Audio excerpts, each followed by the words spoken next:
Good morning, everyone. Welcome. This is live streaming, just to inform the audience that is listening. Welcome to CMI and Bergen Global. It's a great pleasure for me to introduce to you David McKenzie, Lead Economist in the World Bank Development Research Group, and one of the leading researchers in private sector development.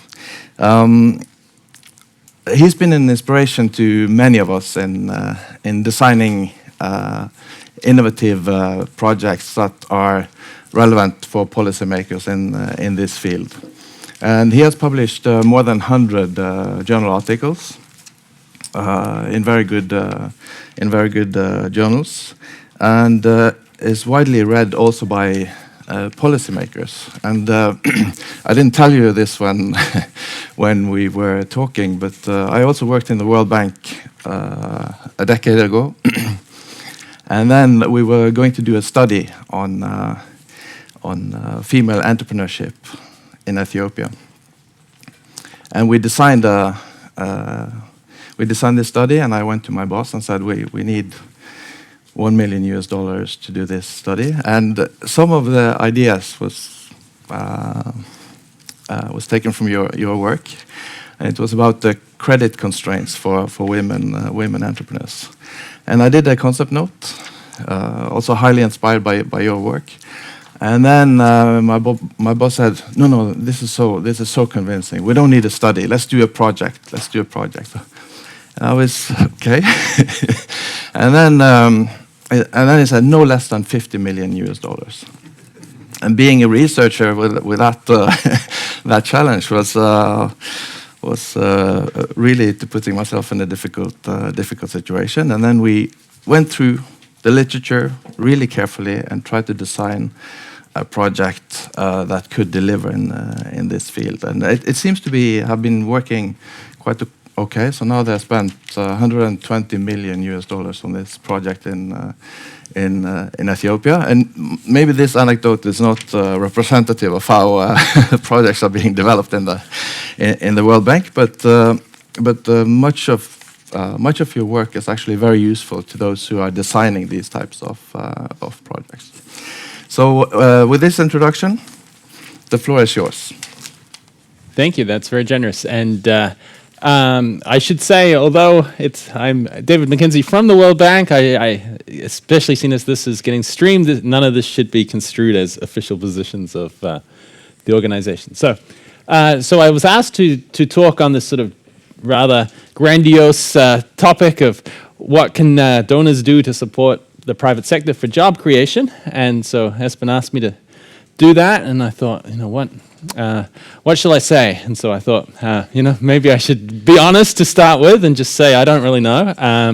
I've been working on this for a long time. I've got some partial answers, and I think there's still a lot that we don't know. But let me sort of tell you what I think we know, and where I think sort of some of the questions still are. So I think the first starting point when we talk about private sector development is that what are we talking about with the private sector? Well, when we look in developing countries, most of the private sector is really these tiny one-person firms. It's sort of people selling fruit. It's people running little hairdressing salons. It's people, with corner stores selling little soap packets and things. And so, if we're talking about supporting the private sector for jobs, do we have in mind we want more of these, or do we have in mind we want something else? And so, we really need to understand what's going on with firms and what types of firms we really are talking about. Sort of as another way of putting this is the firm size distribution in different developing countries. So over here on the left, we have histograms of the distribution of firm sizes. So these are the number of workers. And you can see a huge bar here at sort of 0 and 1 worker, and then you can hardly see anything else. And similarly in Indonesia. So basically in those countries, 99% of the firms have fewer than 10 workers. Or here's some numbers from a couple of African firm censuses, and you can imagine what work it is to go and try and count every firm in the country. But in Tanzania, for example, if you look at manufacturing firms, there was 25,000 firms in the country in 2008. 24,200 of them had fewer than 10 workers, and there was only 80 firms in the entire country with more than 100 workers. So, when we're talking about these firms and job creation, while these large firms can create some jobs, there's going to be a lot of jobs in these smaller firms, and then retail, it's even more stark, right? So, 122,000 firms, 0 firms with more than 100 workers. So it's, we're really talking mostly about tiny firms as the bulk of the private sector in developing countries. And is that fairly stable as well? This changes with the level of development. So as countries grow, you get more, you're sort of shifting from lots of 0-person firms to more employers. And so, but if countries are not growing very fast, then this is relatively stable. Yes? And the data here refers to registered firms. So these are not registered firms. These are from censuses where you go and count all the firms in the country. So this is the sort of first fact just to keep in mind, that there's just predominance of these tiny firms. The second fact is that very few of these tiny firms ever grow to be anything more than tiny. So this is work I've done in Sri Lanka, where we did a survey where we did a representative sample of self-employed firms, and then we've been tracking these firms over time. And when you go back 5.5 years later, the most common outcome is that they're still self-employed with no workers. Next most common outcome is that their firm is dead, that sort of a quarter of these firms are dead. And in fact, this is kind of low. If you look on average, half of all firms that are alive today will be dead in 6 years. That's sort of the average across small firms in developing countries. So in Sri Lanka, for this sample, they were kind of older firms, and their survival rate was a bit higher than the average. So very few of these firms are ever growing beyond tiny, but you think, well, there's so many of these firms, we don't need that many of them to grow. If we can just get a few of them to grow, then maybe that's going to be enough, and we'll get a lot of large firms from, we take 100,000 small firms, a few of them grow, and then that's going to develop a lot of large firms. So this is the sort of third fact, which is that when you look at firms today and you ask them what size were you when you started, very few of them say they started as tiny firms. And so this is work from the World Bank's enterprise surveys. So these are surveys of formally registered firms in a large number of countries. And this is looking at what size they said they were at startup, depending on what size they are now. So small firms are 5 to 19 workers in this detail. Medium are 20 to 99 workers. And the large firms are more than 100 workers. So if I look at the large firms, 30% of them started as large. They were already large when they were born, and they stayed that way. 2% started as medium, 20% started as small, and you've got just this sort of tiny percentage of the large firms that started as micro firms, which are the most common ones that we just looked at. So you're seeing for your small firms that quite a lot of these micro firms do end up becoming, or quite a lot of small firms did start as micro firms. We're getting about 15% of medium firms, but really as we sort of start getting larger, very few, if you start small, you're not going to account for, it's very unlikely that you'll grow big, and very few of the big firms started very small. And so we have in mind, these case studies of, small startups and garages in the US that have grown to be these sort of mega corporations, but it's sort of even less likely in developing countries. And so this is sort of a fourth point, which is that if we look in rich countries versus poorer countries, large firms are even less likely to start as small in poorer countries than richer countries. So here, apologies for the change in what these colors are saying. So this is looking now at firms that now have more than 100 workers, or 19 to 99 workers, etc., and what proportion of them started as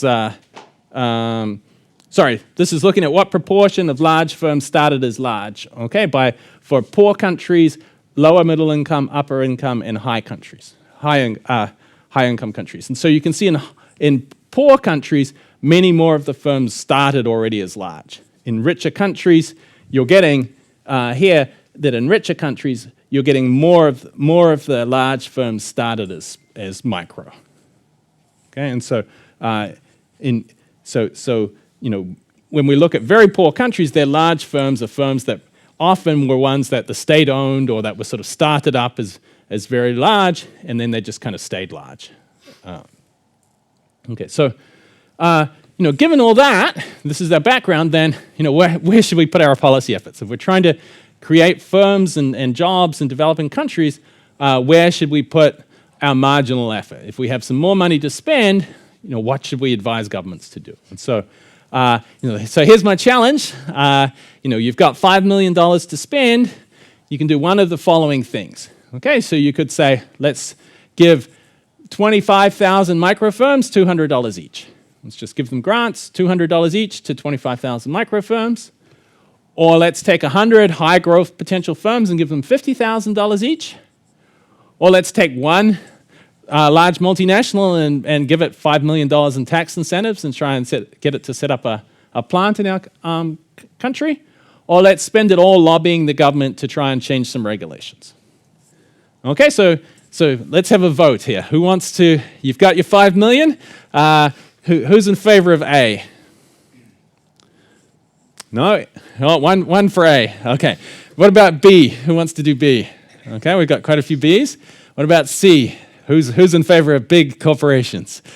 Come on, this is Norway. You love big corporations. What about D? Okay, we've got one for D. So this is our. Let's see what the evidence says. Okay, so this is. But this is a sort of challenge, right? You're talking to the Minister of Finance. They're saying we want to create some jobs. What can we do? And I think you see all sorts of these things being attempted. And what's the right answer? Well, we're economists. Of course, it depends is always the right answer. So I think the first thing to keep in mind is that we need to be really clear what the problem is that we're trying to solve.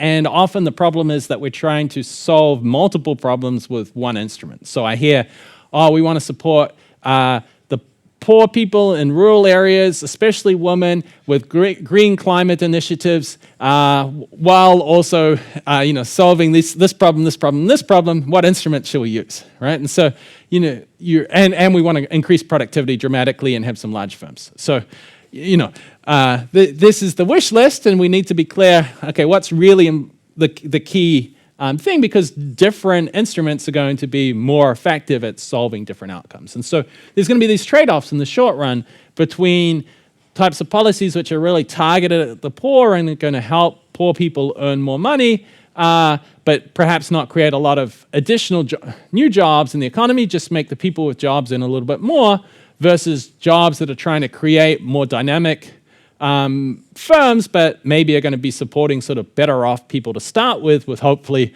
over time sort of shifting the economy to having more of those SMEs that we were talking about and fewer of those sort of just zero-person firms. And so there might be this trade-off in the short run between policies that are really focused on poverty alleviation versus productivity growth. And then are not the same. And so it's a very different thing to create, 100 jobs that are very low skill, low wage, dangerous jobs versus sort of a smaller number of higher wage, sort of higher quality jobs. And we need to think about what we're replacing or what we're crowding out. That, there's already a lot of people that are trying to do jobs, and if we just sort of if we try and create more of the same types of jobs, maybe all we're doing is just shifting which firms workers are working for without really creating more jobs in the end. And so I'm going to try and then talk through where I see the evidence on these things. Okay, so I think as a starting point, it's useful to say, okay, we've got this background in mind. Why is that the case? Why are so many firms so small? Because if we can understand why they're small, then that will help us think about what policies we can do to overcome those challenges. Okay, so we have many different theories about why firms are so small in developing countries.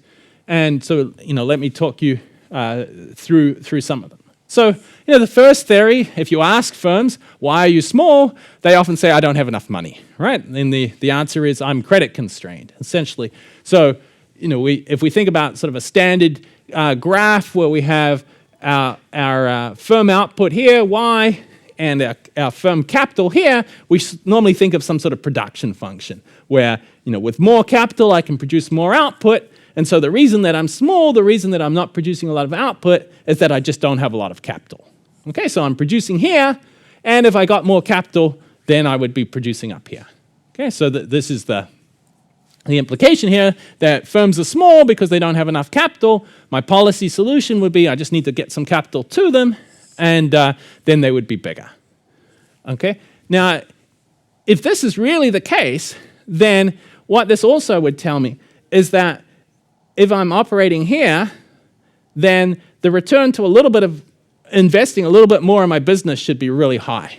Okay, the slope of this should be really steep down here, and over time it gets less steep. So what that would mean is that if I start small, I should be able to grow really fast. Okay, I start small, I put a little bit more money into my business, it has a really high return, and over time I can bootstrap my way up.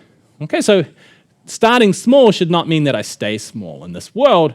I should be able to start small and slowly over time invest in my business, and each investment should have really high returns, and I should be able to grow my business over time. Okay, so if credit constraints are the problem, then maybe all I need to do is just help make sure people have got saving technology. I can think about giving credit, but even in the absence of those things, over time, people should be able to just keep on investing in their firm and grow. So then people come up with this idea of, well, maybe it's not so simple. Maybe there's poverty traps. So maybe that nice concave production function that I showed you is not actually the case, and maybe there's sort of two production functions. Maybe there's kind of this production function here, which is your subsistence technology. You're sort of running a very small business. So let's think about trying to make clothing. Okay, so I've got my sort of hand technology. I'm using needle and thread. I can not produce very much. I'm just making some little things. Or I have to get a whole big chunk of capital, and I can buy a sewing machine, and I can suddenly start producing very different things. Okay, so if I'm just working with my needle and thread, and I just get a little bit more material, I'm not actually going to be able to produce very much. The sort of return on that additional little bit of capital is not going to be very much. It's not until I can kind of get that big lumpy thing and get a sewing machine that I can sort of jump up into this new production thing. So here, I might get trapped in poverty where if I've got low amounts of capital, I can only work with my needle or thread, or I can only sort of have my hand-powered thing. But if I could buy a big machine, I could be producing very differently. And so here, I might not be able to grow my way out of it, but if I can get sort of enough of capital, and I can give you sort of a lot of capital, then I could end up here. Okay, and so that would sort of suggest that the returns to capital could actually be really low. If I start with somebody really poor and I give them some money, they might not actually benefit very much from that money, unless I give them a lot of money. So what's our third theory? This gets back to our regulatory story. So Ananda de Soto famously has this work called The Other Path, which focuses on all the barriers to setting up firms formally. And sort of his view is that people who run these informal firms have very similar aspirations to the people who are running formal firms. And he says, according to him, we know that the costs are really high and that they lower productivity. And so in sort of his view of the world, what's going on here is that these informal energies, the entrepreneurship of all these people who are self-employed is just kept in check by this sort of legal system, which is really onerous. And if only we would make it easier for people to sort of set up and formally register their firms and comply with regulations, they could access capital and they could access everything they need. And the problem is just our bureaucracy. Okay, so this is sort of another view of the world where we would want to be lobbying and going in and trying to sort of change these burdensome regulations and making it much easier for firms to become formal. And once they become formal, then everything good will follow from that. Sort of a fourth view of the world is that the problem's not in the credit market. It's not that firms don't have enough capital. It's just that they find it really hard to get enough workers. Okay, and so maybe it's costly to train workers, maybe there's minimum wage laws or things that mean I can't test them out and train them, and maybe I'm sort of not training them because I'm afraid if I train them up, they're going to compete with me and leave my firm. And then if I'm in a poor country, it's really hard to know who's a good and who's a bad worker. I can't just look and say, what are your grades at school, or what are your references from other employers? And so I might be inefficiently small. I might not hire workers even though it would benefit me to do so because of these problems in the labor market. Okay, and so then if that's the problem, I want to sort of be intervening and making it much easier for people to screen workers and to hire workers and test them out and find who the right workers are. Okay, so these are all sort of saying, wow, hey, it's looking quite complicated. There's all these different reasons. How am I going to start? And then the final thing is kind of a sadder story, which is this. So Robert Lucas, who got the Nobel Prize for economics, has this idea of a span of control model. And so the idea here is, in fact, that if we think about our production depends on how much capital you've got, how much labor you've got, but also on this other thing, which he calls theta, which in his work he sort of says is everything else. It's sort of but which we could think about as management ability. It's your ability to turn capital and labor into output. And if markets work really well, then what we should see is the marginal product of capital equals the return to capital, the marginal product of labor equals the wage rate.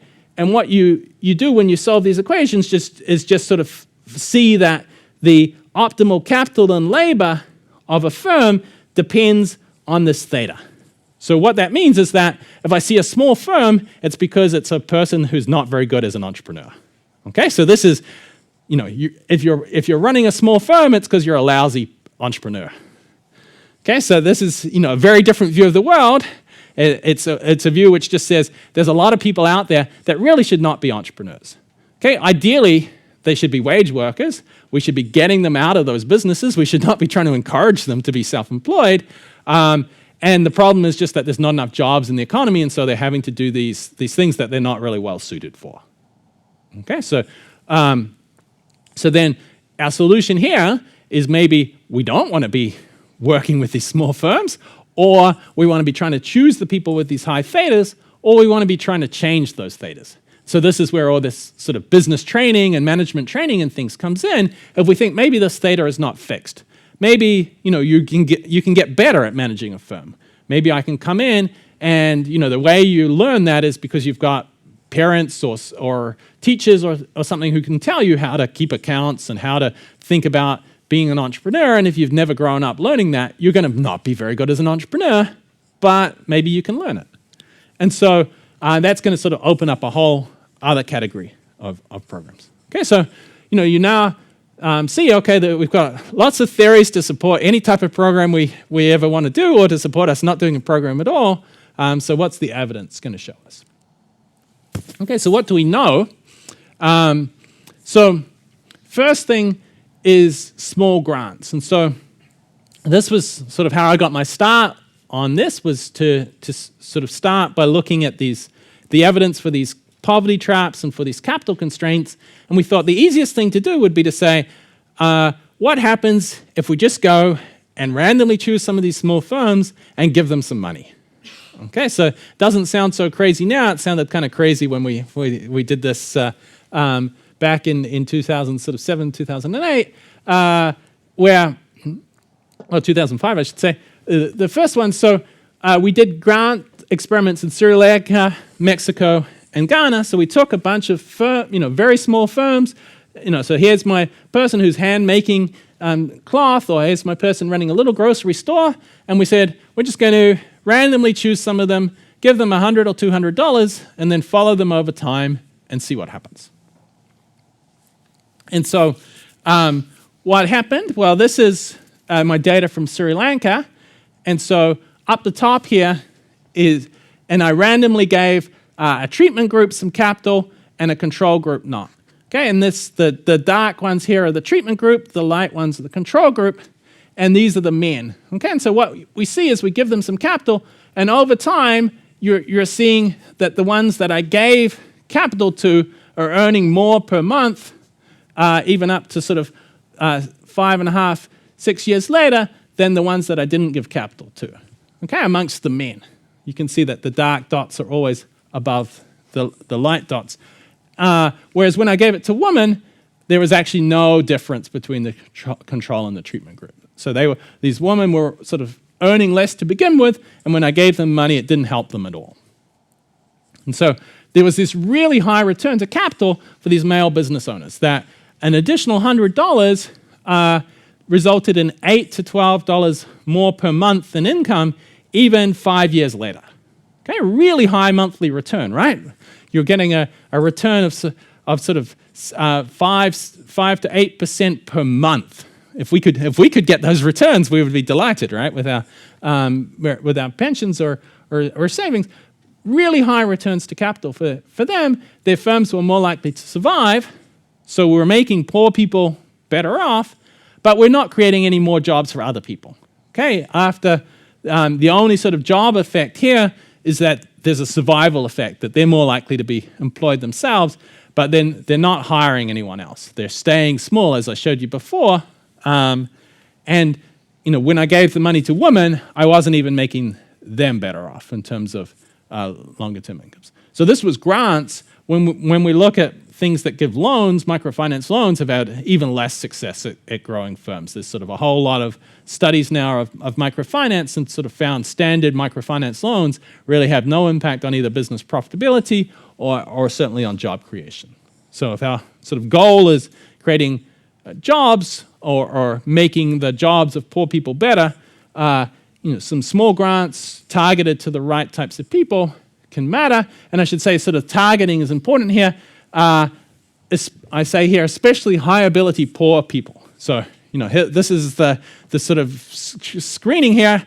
If you give someone an ability test, so there's a test called the Raven test, which looks at sort of spatial reasoning. You can give people that, and you choose somebody who's poor and does really well on a Raven test. They do really well when you give them a whole bunch of, when you give them a small amount of money.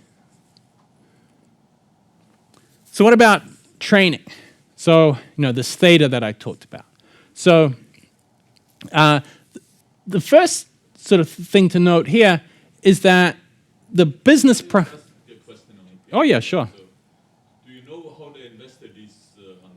Did they pay off a loan so they didn't have to pay interest rate in the future? Or did they invest in capital? Did they buy a sewing machine? Do you know anything? So the question, just because it's getting recorded, was how do people invest the $100 or $200? And so whether they paid off loans or they bought machines or things. So actually one of the surprising things was that a lot of it was spent on working capital, that just simply having more stuff to sell helped these businesses grow a lot. Some of them bought machines, they bought refrigerators so they could stock new products, they expanded the variety of things they had to sell. It really just seemed like they just didn't have enough capital to be able to buy enough stuff to sort of expand their stores. They bought more materials if they were tailors and things, but they were really just buying more stuff. They weren't paying off loans. The problem was that none of them had loans. That was it. Yes?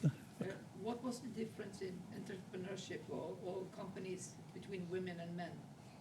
So yeah. What's their market? Was it actually possible to earn more money in the women's market? Yeah, so this is a question about why we see the low returns to women from this. And so part of it is that they are operating in different sectors. And so women tend to operate in sectors like cooking, where they serve a very local market. There's not that many people that want the business, and so they're actually they seem much more in that Lucas model where their optimal size is actually pretty small. They're not constrained. They're supplying food for all their neighbors, and even if I give them more materials, they don't have any more neighbors, so they don't expand. So that's part of it. But even when we look within the same sector at men and women who are both running retail grocery stores, we find women earning lower returns. When we look in Ghana, where women are more likely to be entrepreneurs than men, in Sri Lanka, women are, as women get richer, they tend to not work, and so there's sort of a whole lot of cultural constraints going on. In Ghana, then if we sort of target women who were operating larger businesses to start with and looked a bit more like the male businesses to start with, then they do all right if we push the money into their business. And so one of the other constraints is that the money ends up getting used for household purposes if we just give the money, but if we go with them and buy stuff and put it in the business, it tends to stick in the business. And so, there's a whole lot of additional issues facing female business growth, but, just as if I'm just giving sort of simple, unrestricted grants, it doesn't seem to work so well. Now, you had a question back there? It's related to the same. If on the face of it, in policy terms, you would discriminate against women because the returns investing in men is high. Yeah, that's right. And so, the question is, on policy, should this mean we discriminate against women? Well, I think this was sort of a pushback in some sense against microfinance was positively discriminating towards women for the longest time. There was this sort of view that women were the safest prospects, that microfinance was really targeted at women, and perhaps because of that, men are actually getting left out. There's really, it seems like there's just a whole bunch of men with high return prospects that nobody's designing products for. So it's not clear which came first. It's not clear whether, there were problems for women and those problems have been fixed, but women are still earning a lot less than men. I think there's just a lot of other constraints. So the policy conclusion I would draw from this is that if I'm just going to do grants, I would discriminate those towards people with higher returns. If I'm trying to help women, I'm not going to just do grants. I need to do something else. I need to think about some of those other constraints. Yeah. Okay, so what about training? The sort of training tries to get people to do better business practices. And so the first thing that I want to note, and these graphs are not overly great, but we can measure sort of business practices. Do you keep accounts? Do you have marketing methods? Do you sort of set budgets? Do you do strategic planning? Do you have ways of sort of checking whether your business is doing better? The types of things that a business training might be trying to do. If we look, we find both across and within countries that firms that do more of these practices seem to be better. So in very small firms here, in Bangladesh, the more of these practices that you do, the higher your sales are. This is in the cross-section. We also see over time, if you're doing more of these practices at the start, you grow faster over time. Across countries, and sort of as we get to SMEs, we find that countries that are richer, their firms have better management practices. So there's sort of something here where it seems like there's something in these business practices that matters, that richer countries tend to be having firms with better business practices. Within countries, better, more successful firms seem to have better business practices, and firms with better business practices tend to grow. The problem is, when we try and train people how to use these, we're just not very good at doing so. So when we do standard business training, we improve these business practices, but a typical training program doesn't improve them by very much. So as an example, one of the most commonly used programs is the ILO's program. They have the Start and Improve Your Business program. It's sort of 5 days of training where you're trying to get taught all these practices, how to keep accounts, how to market, etc. And what you tend to find is that, if at the start firms were doing 20% of these practices, at the end they might be doing 25% of these practices. Okay, so you try and teach them how to do everything, and they maybe do one more out of 20 practices that you're trying to teach them. And so it's just really hard to get them to change a lot of these practices. When we look at what the impact of doing these types of standard training are, it does tend to help people who are thinking of starting a business speed up starting a business. It helps people sort of get underway and get more quickly, but it just sort of might speed up those who are going to start anyway, or get people to start businesses who perhaps should not start them and whose businesses are going to die quite quickly. So we don't see too much there. And then when we're trying to look at impacts on business profits and sales, almost all studies that have looked at this have not found much impact of sort of very standard training programs on sales and profits, but they've really struggled because of the noise from these businesses being quite different from one another, and because they haven't sort of made much of a change. And so you get these confidence intervals where you say, well, maybe this training reduced profits by 20%, or maybe it increased it by 38%. I can't tell the difference. And so the fact that we're not finding an effect doesn't mean that there's no effect. It just means that it's quite hard to detect. But sort of these very standard training programs have been relatively disappointing in terms of leading to changes in these practices that seem to matter. So where the innovation has been is sort of moving beyond trying to just teach you how to keep accounts towards different types of training programs. And so, here's an example where we did some work on developing an entrepreneurial mindset, something called personal initiative training. Okay, so we had 1,500 firms in Togo where we gave 500 as a control group. 500 got a very standard business training program, the IFC's Business Edge program, where you learn accounting and financial management and marketing and how to become formal and things like that. And then 500 got this personal initiative training, which is all about getting this mindset of being an entrepreneur where you're self-starting, you're innovating, you're trying to explore new opportunities, trying to differentiate yourself from others. And it's a very different type of training idea. So here's how it might work. You might say, let's think about your routine as a grocery store owner. Okay, well, in the morning you open your store, you put up your usual sign, and you sit there and you wait for your first customer to come. Okay, you're waiting there. Then you get a phone call from your supplier, the fruit couldn't come today. Wow, that's happened a couple of times. Hopefully it will get better. Then you serve some customers, they ask for some stuff. Oh, you didn't have it, so you send them down the street to the next store. And then you're like, well, it's not that busy today. I'll call some of my friends and see what's going on with them. And then I'll clean outside, I'll serve them some customers, and then I'll close my store at the end of the day, and I'll calculate my sales and say, oh, it hasn't been so great today. Okay, and now what you do in this training is then think, okay, what could I have done at each step of the day so that tomorrow doesn't look like today? Okay, what can I do differently so I'm not just repeating the same day over and over again? Okay, and I think a lot of us could benefit from this in our research lives and our many of our other lives too, is you're really trying to get this proactive mindset. What can I do so that tomorrow looks different from today? And so, we taught this through a variety of different exercises, and what we find is that this personal initiative training led to a 30% increase in profits versus a 10% increase in profits that was not statistically significant when you were just trying to teach them sort of standard hard business skills. And this difference is significant. So, this personal initiative training, just teaching you how to have that mindset, was much more effective at growing the profits of these small businesses than a sort of standard approach.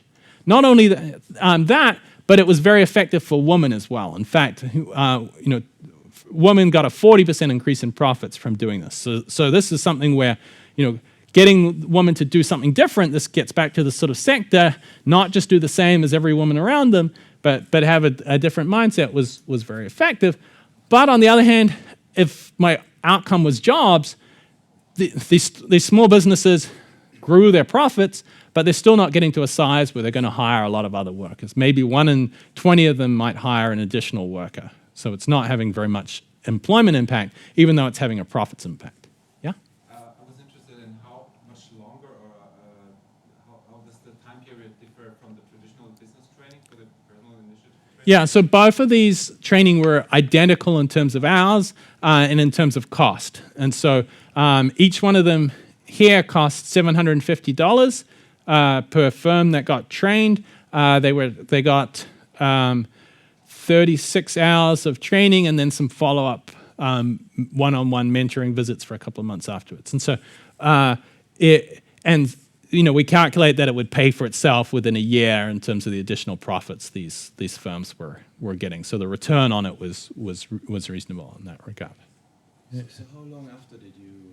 So we tracked these firms for 2 years afterwards. Yeah. And they still haven't changed their employment after 2 years. No. Higher profit. Exactly. Yeah. And so, I mean, the thing is, when you're, a 30% increase sounds quite good, but if you're earning, so these firms were earning a bit more than the Sri Lankan firms, but so they were able to get that sort of $750 back within a year. But if you're earning $100 a month and now you're earning $130 a month, that's great, but maybe it's not enough to support, hiring a lot of additional workers. And part of it is that there's just a lot of unused capacity if you sort of have a day like this, and you're now able to, and you have a lot of sort of time where you're just sitting around waiting for things to happen. There's a lot of scope for you to be working harder and getting more customers and doing things before you need to hire somebody, right? So this is the other thing where we're thinking about job creation is perhaps a lot of these sort of self-employed are spending a lot of their day actually waiting around for customers or doing things relatively, inefficiently because they don't have the right machine or things. There's a lot of ways for them to expand without hiring workers. Okay, so what about DeSoto? What about formalizing these firms? So one of the things that we've seen is lots of efforts around the world to try and make it easier for firms to formalize. And so the World Bank's doing business effort has sort of really put this on the agenda. There's been all these reforms. And what you see after these reforms is that after you've done massive reforms to make it easier to formalize, the majority of firms that were informal to begin with stay informal. So, the question is, well, was it just still not easy enough, or are they rational? Are they choosing to be informal because it's actually no benefit for them?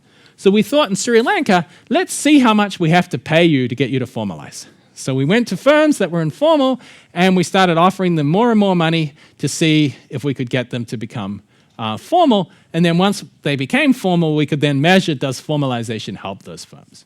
Okay, so first we gave some firms information about becoming formal and just telling them, this is the laws have changed. It's actually pretty easy to become formal. Had no impact whatsoever on getting them to become formal.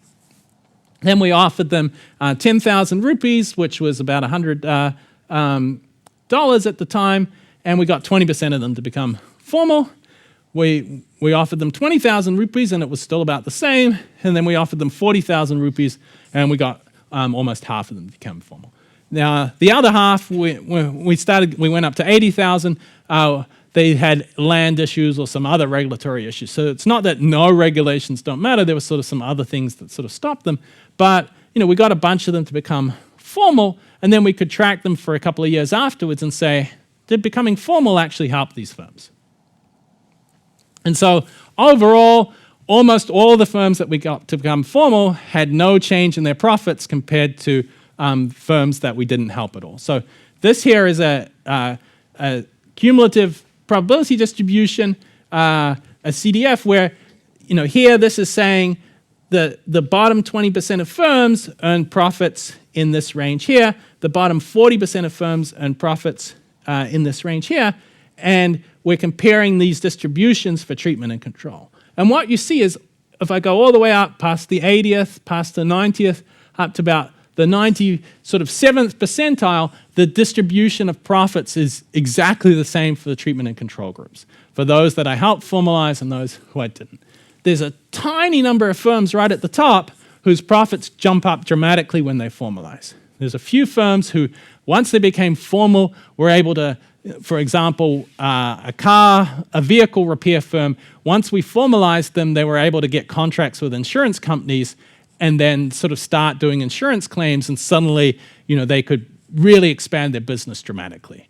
There was another company that was able to get sort of a deal with supplying food to local schools and things once they became formal, and could dramatically improve. But for the vast majority of firms, they seem to have rationally decided to remain informal. When we paid them to become formal and we saw what happened, it really had no benefit to them whatsoever. Okay, so there's maybe a majority of firms, a small minority of firms who formalization is the key constraint, but for almost all firms who are informal, it's not because they're informal that they're small and not very profitable. It's other things going on in the firms. But did they start paying tax after this formalization? So they paid a little bit of tax, but it's so the tax. But this is after they've paid tax, then they're still benefiting a little bit. But there's a lot of leeway of how much tax you pay as well. So this is just trying to get them into the formal system. Okay, so far we've looked at credit constraints, we've looked at the training, we've looked at the De Soto margin. What about this employment idea that the problem is in the wage market? So here we thought, well, if the problem is that it's really hard for you to hire workers, it's hard to screen and find them, and you don't want to take a chance on them, but maybe you actually should be hiring workers. Let's subsidize you to hire a worker and see if that causes you to become bigger. If you can sort of try out workers, figure out who's a good match for them, we subsidize you training them, and then maybe you'll stay bigger as a result. And so we did this in Sri Lanka, where we offered subsidies to micro enterprises to encourage them to hire a worker, and then we tracked them over time. And so these two lines show where the subsidy period is. And so when we hire them, when we give them a subsidy, we get a bunch of them to hire a worker, and then once the subsidy ends, over time, they get rid of some of these workers, and over time, people who didn't have the subsidy start hiring workers, and sort of after about 2 or 3 years, there's no difference between the firms that we helped get workers and the firms that we didn't help get workers. It seemed like when labor is cheap, you take advantage of it and you get a bit more labor, you hold them on for a little while afterwards, and then they're gone. So it didn't seem like the labor market actually seemed pretty well. It seemed people were earning pretty much their marginal product. When we made labor cheaper, firms hired it, but there was no sort of long-term effect. So it didn't seem like the labor market was the constraint. So, what is my takeaways from all this on supporting these micro enterprises? It seems like these grants can help. Some forms of business training can help increase income. There's much less impact on formalization assistance or wage subsidies. What this is going to do is create better employment for the people who are running these firms, but it's not going to create extra jobs for others. Very few of these micro enterprises are going to hire them. And we're really subsidizing jobs that we ultimately expect to disappear as the economy grows. So, if our goal is poverty alleviation, this is a good sort of way of doing it. If we're trying to sort of think about the structural transformation of the economy and getting the types of firms to grow who are going to hire lots of other workers, we're not going to find many of those firms amongst these micro enterprises.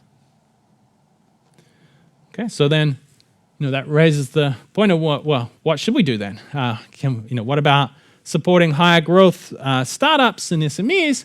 And so I'm going to talk briefly about business plan competitions and improving management in SMEs.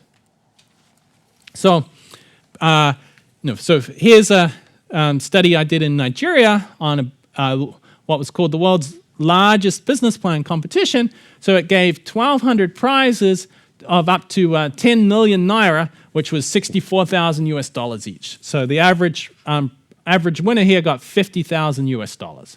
Okay, so here, we're moving away from giving $100 at a time. We're moving to my option B on that list. I'm giving $50,000 at a time to potentially high growth entrepreneurs. Is this going to create some jobs? Can I ask, before they got this, how much capital did they have, so to speak? I mean, how big was this shock compared to Yeah, some of these firms are going to be startups, so they exist with zero capital, and this is going to help them start up. And some of them are going to be existing firms where this is still going to be like more than tripling the amount of capital. So this is a massive amount of capital for them. And this is $50,000 in Nigeria, where per capita, GDP is sort of $5,000 US, right? So this is, the equivalent of giving people $1 million in the US. Okay, so this is relative to the size of the economy. This is, a huge amount of money. I'd be happy if someone just gave me randomly $50,000. Anyway, so how did this work? Well, there was a nationwide call for proposals. People had to apply online, and this was a key thing. You're already doing important screening by making people apply online, right? You're already selecting people who can get their act together, can find a computer, can fill out some stuff online. That's going to screen out a lot of kind of low-skilled, illiterate or people. And so they have to apply online, and there was 24,000 people applied in this first year. Then out of these 24,000, they were screened, and the top 6,000 were chosen to go to a 4-day training course. Okay, so there's already initial screening where you're screening out a lot of people who can't put together a coherent idea, and then I'm making you show up and sit through 4 days of training, so I'm seeing you're somewhat committed to this. And then once you've done that training, you submit a much more formal business plan. And then I get 4,800 actually submitted business plans. So I'm already doing a lot of work to kind of screen people who have got some initiative and some idea of growth to get to this stage. Then these business plans were all scored by judges, and we took the top 2,400 of them, so the top sort of half of them. And out of that top half, we said, well, we're going to choose a few with the very best scores overall in the country. We're going to call them national winners. We want to make sure each region gets some, so we're going to call those regional winners. We're going to drop a very small number at the bottom whose scores were too low. And then I said to them, well, each judge is going to have different ideas of who's the best. The fairest thing is perhaps that we just randomly choose amongst these ones in the middle here, and that's also going to provide a way to measure what the impact is. Okay, so we were able to randomize, and so out of the 1,200 winners, 720 of them were randomly chosen from amongst these semifinalists.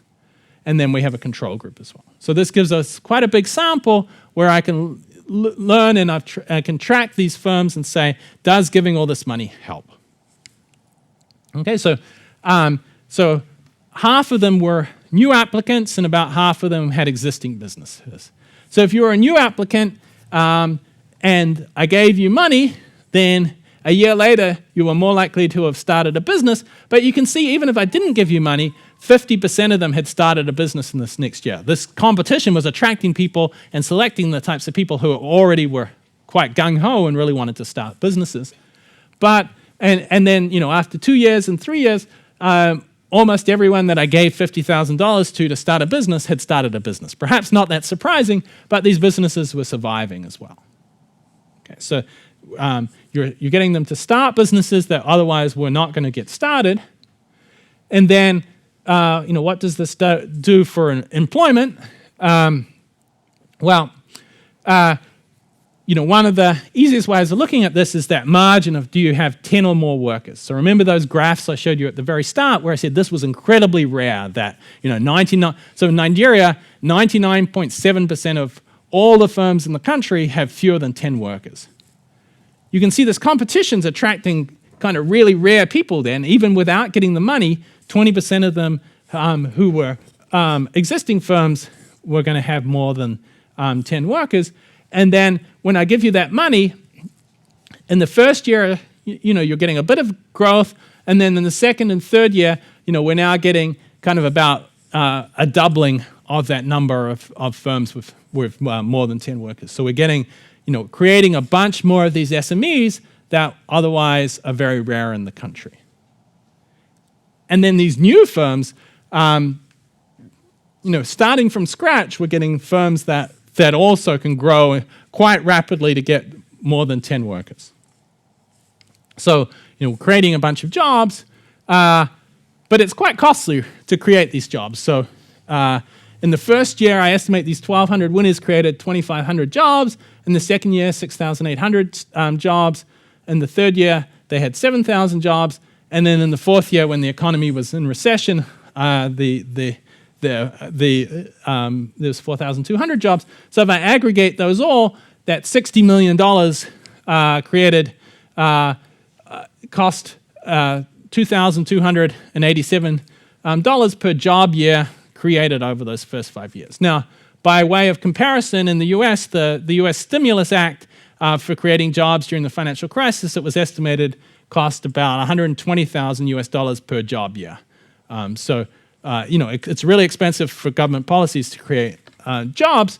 And so in some incredible hyperbole here, we have, is this the most effective job program in history? Or World Bank says giving money is best jobs program. But this just shows you how bad all the other job programs are. This is a very expensive way of getting jobs. Yeah? Can I ask you, so it costs $2,200, so what would be their yearly income in these jobs? Would it be more or less, so to speak? Yeah, so that's a common question. I guess two parts of this. This is a little bit less than their yearly income, but their yearly income would I'm trying to remember exactly what their income is, but it's not that different from this. But these are, of course, additional jobs created that are people who would not be that these firms would not be hiring anyway. And so, if you were a government saying, "Could I just hire those people and target them already?" I would, how would I find all those additional? I would find it really hard to target it and get those additional people, right? So if I was a government, a lot of the people that I would be trying to pay that money to would already have jobs, or were not going to be the sort of new jobs created. And again, this calculation here assumes that all the jobs disappear when I stop surveying. Okay, so this number is going to fall the more that these firms survive into the future. But point, it is sort of certainly very expensive to create jobs. But if you compare this to sort of jobs created from vocational training programs, it costs those programs create very few jobs, and so it ends up sort of being about $70,000 for like vocational training programs in Turkey or things like that. Yeah. Why did you do that program in Nigeria and Sri Lanka, and how much an impact does it have that you did it in Nigeria, which is quite famous for its innovative culture in a way? Yeah. So, I did this program because that's where, I work with governments who want to run programs, and the government of Nigeria said, hey, we want to run this program. Can you help us figure out whether it's working or not? So it was not me. I don't have a big pot of money that I get to go and choose where to do. But in terms of, is this unique to Nigeria? Is there something about Nigeria? So these business plan competitions are getting used in a whole lot of countries. They're getting used and they're getting tested now in Kenya and in Senegal as well. They're particularly popular in Africa, and they're particularly popular in low-capacity states because they're a program that is a little easier for governments to run than a complicated program with lots of training and lots of things that need to be done. You need to sort of do an initial selection, but then you're letting sort of entrepreneurs solve the problems themselves instead of having to try and solve everything for them. So they've been used in Somalia and South Sudan, for example, where there's very little that you can go in and do, but maybe you can sort of help jumpstart some firms there. I have no clue whether those programs in really under conflict states are successful or not, but I'm saying, they are popular.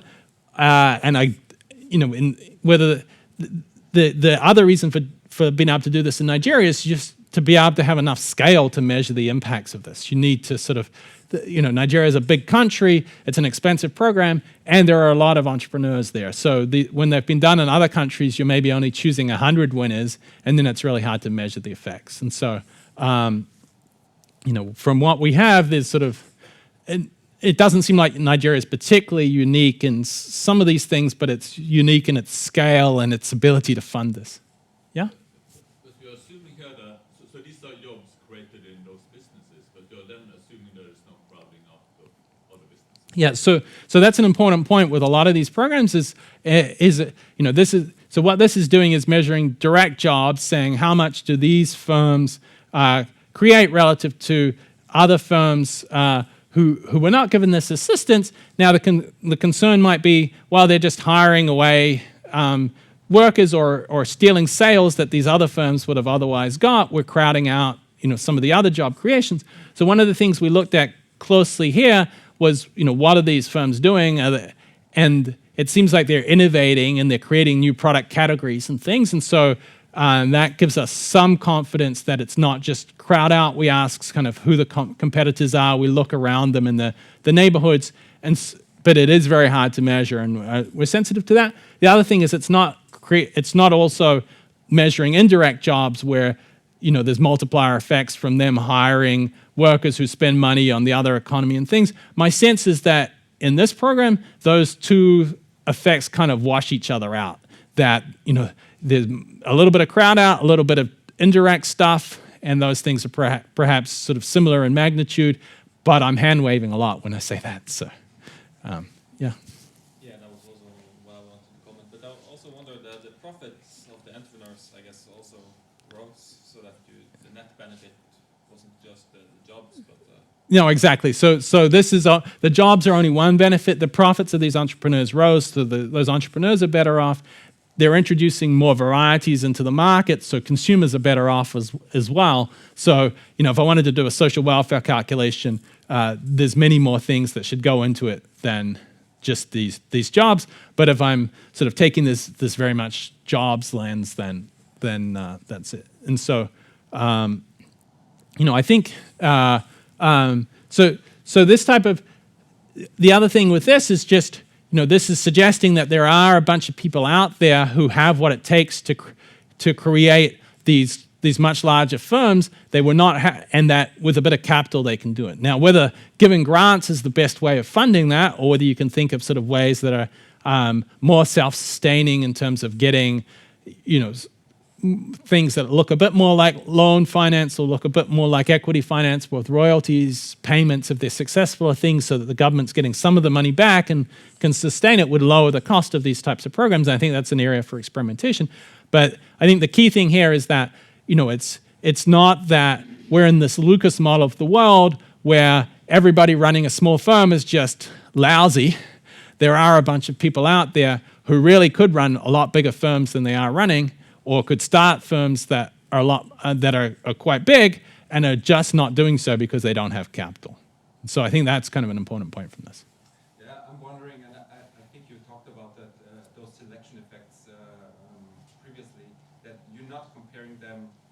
I mean, it's not a fair comparison group to say, well, these one-person grocery stores and sewing shops are not the ones that you are targeting here, because they would never select into the program because they could not come up with, or potentially probably not come up with the business plan and get them into the program in the first place, right? So it's targeted to a completely different strata of the population. Exactly, and in fact, when I look at these people, they're a lot of them have got tertiary education.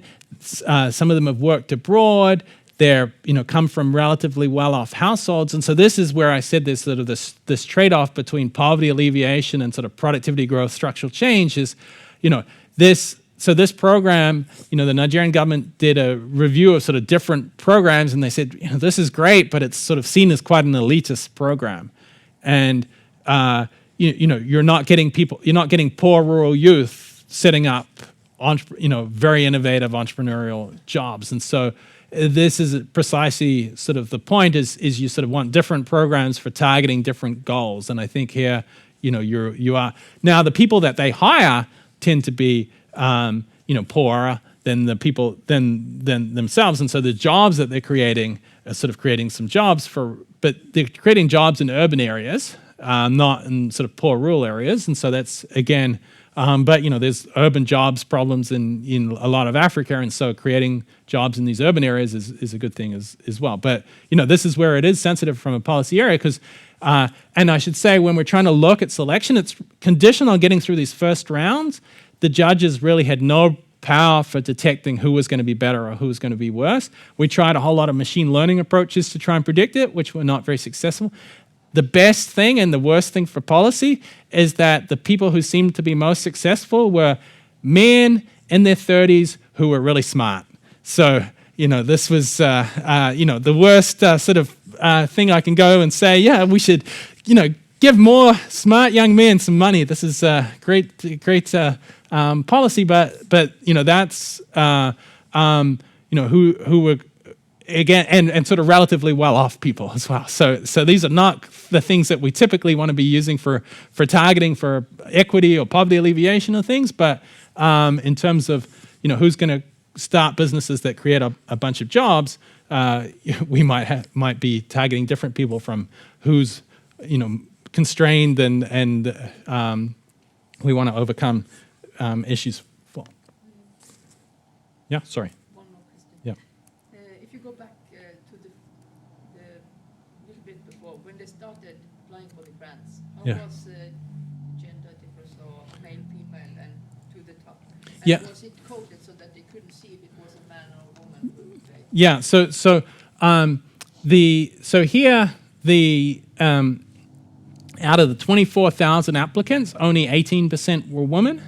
And then they about that percentage of women continued throughout. It was all blinded, so they could not see the ethnicity, the age, or the gender of the people applying. Now, there's some very recent work that came out in the last day that suggests that that even in blinded things, women write differently than men and tend to be less boastful. And so sort of show up as so that their gender sort of affects how they're judged even in blinded things. That was not something that we looked at here, but I should say this was the first year of the program that we did, and because only 18% of the applicants were women, I should say two things on that. One is that the conditional on getting through all these stages, if you were a woman who was running an existing business, you did equally as well as men.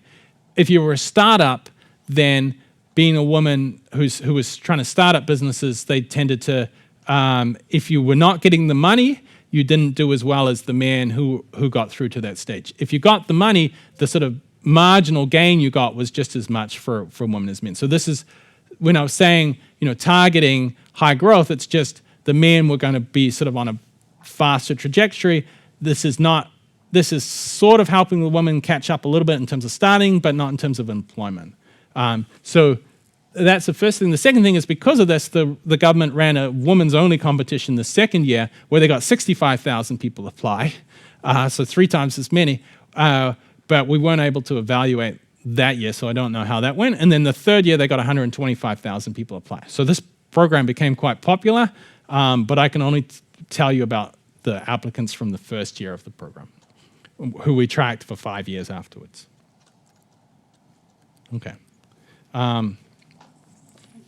So then, one slide on this, which is improving management. So I told you about, these management practices being really important. We've done several programs where we try and give management consulting to try and improve management in these larger firms. This consulting does improve management. In India, it resulted in quality and improvements and improved productivity, but it led to no increase in employment in India. We got some employment growth in Colombia, but it was pretty costly for the amount of employment growth we got. So sort of as a job creation policy, this improving management is not sort of something that seems to be really having large impacts, but for increasing productivity, for getting sort of some of these larger firms to be more productive, then this type of program could be quite useful. So again, this is, different goals mean different types of support. So then, what about this sort of supporting larger firms? So I've talked about the micros.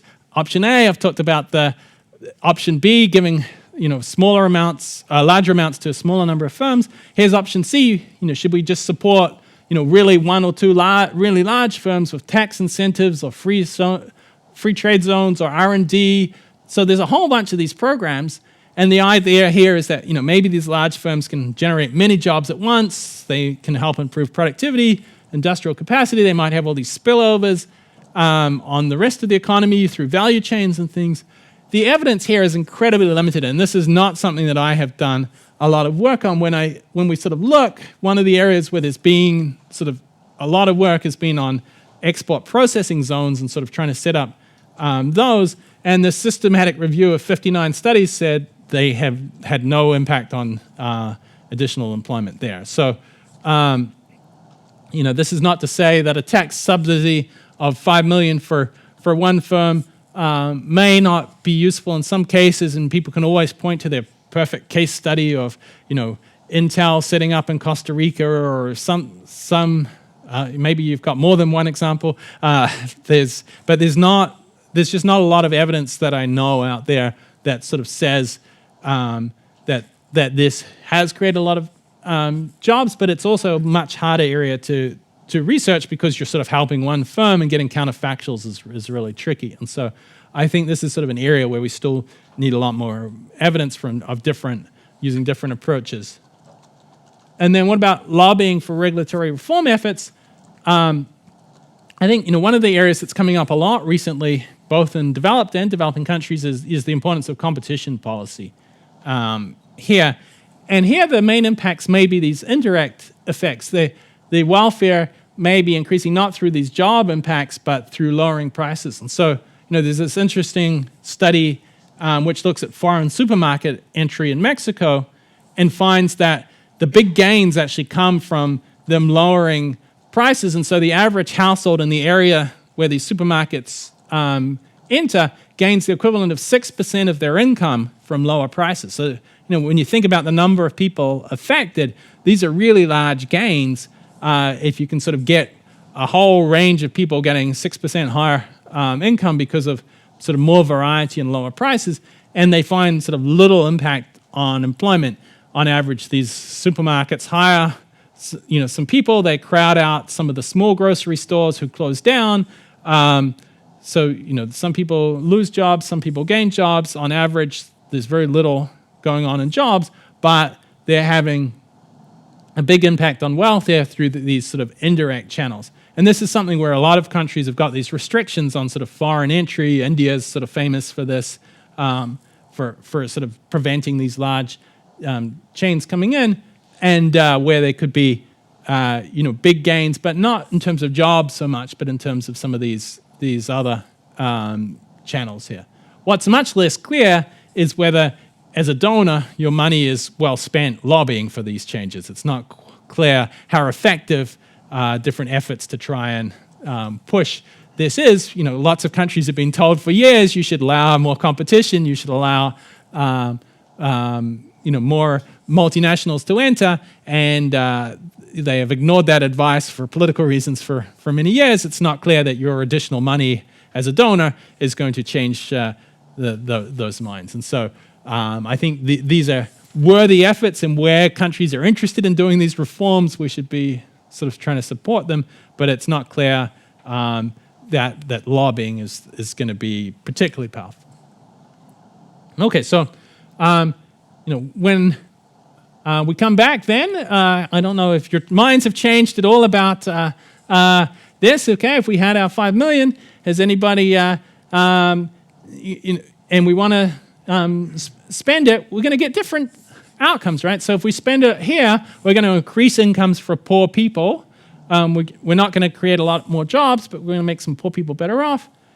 If we give these grants here and we select people through these business plan competitions, we're going to give them to pretty well-off people who are more educated than the average person, but they are going to hopefully create more jobs and some of those SMEs that countries are missing.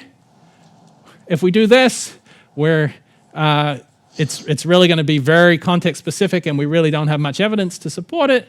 If we do this, then we're not quite clear, on our lobbying efforts. But if somebody is really keen to change competition policy, it seems worth supporting. So, clearly the answer from all this is spend the money on more research instead, give it to me, and then, that's the best use of your money to do things. So, yeah.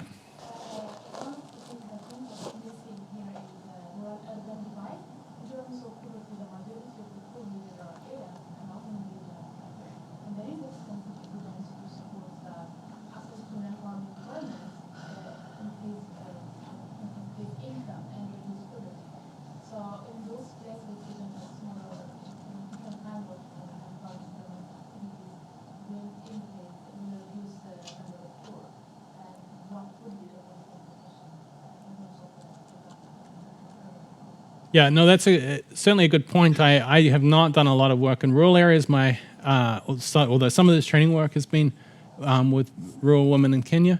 My sort of view on that is that that the most powerful jobs program is in fact migration, and we should be trying to get a lot of people out of those rural areas and in fact out of a lot of countries, and that's even more controversial perhaps. But again, I think we do see that sort of movement out of agriculture and into non-farm work and off farms and into cities and things is associated with quite high returns. What I haven't seen is sort of a lot of programs that have been particularly successful at doing that versus seeing those transformations occurring and that being useful. So there are, but it is an area where I have not worked as much on, and it's the sort of private sector element of it is sort of it comes through a lot more through sort of social protection policy to kind of poor people there, and then agriculture policy, which I don't know so much about. So I don't want to, I just to say I agree that that's an important area in many countries, but I know much less about it. Yes? What about education on the basic level and make people start thinking like an entrepreneur from day one? So yeah, so there's two questions there, I think. One is the role of education and the role of entrepreneurship education in elementary school, or so we have not seen a lot of studies of what entrepreneurship education in schools have done. There's been, it's sort of more once you start getting to about 15, 16, 17, where you're getting people to start thinking about being entrepreneurs there. The one thing I should say on that is that people who start enterprises when they're young have the highest failure rates of anyone. And so it's not completely clear that we should be trying to get people to set up a lot of jobs when they're as entrepreneurs right out of school, right when they're very young. They seem to do better as entrepreneurs when they have had some other experiences first, and you see the failure rates sort of being much less and sort of success rates better when people have had some background experience. But on the other hand, schools are a place where you've got a captive audience and the cost of training can be a lot lower. And so this is something where I'm doing a project in Ecuador at the moment with sort of 15 to 17-year-olds where we're trying to take that personal initiative idea and scale it up to 20,000 students and teach it through school there, through online technology, so that you can lower the cost of training and give a lot more people those ideas. But the hope is that some of these entrepreneurial soft skills will be useful for you even if you don't become entrepreneurs, that sort of having negotiation training, personal initiative training and things is useful for you in other aspects of life, including looking for jobs, even if you don't want to become an entrepreneur. I think the danger is if we sort of push things that are pure entrepreneurship training to everyone when everyone should not be an entrepreneur. So, yeah? This project in Nigeria, you said something in the kind of sectors. Yeah, so they were all across the board in terms of so the question was what sectors were the people in Nigeria in. There was some IT, which you might expect in Nigeria, but there was catfish farms. There were people who were setting up dry cleaner chains. There were people who were, it was sort of, if you think about sort of the missing SME sector, where there's a lot of things that we take for granted, where, you know, there's little chains around us, where when you move to a poorer country, there tends to not be those SMEs, and there tends to just be a lot of one-person firms. People are kind of expanding in a whole range of areas and filling up that space that's sort of missing. You know, so yeah, so because I should say the one thing that they weren't doing is exporting, because Nigeria's market was just so massive that they were, you know, there was plenty of scope for them to expand to other areas of Nigeria. They would set up sort of locations in different cities in Nigeria and things as well, but they were not exporting from this program. So. Good. All right. So you can see I don't know very much, but this is so spend more on the helping me learn. Yeah. Thank you.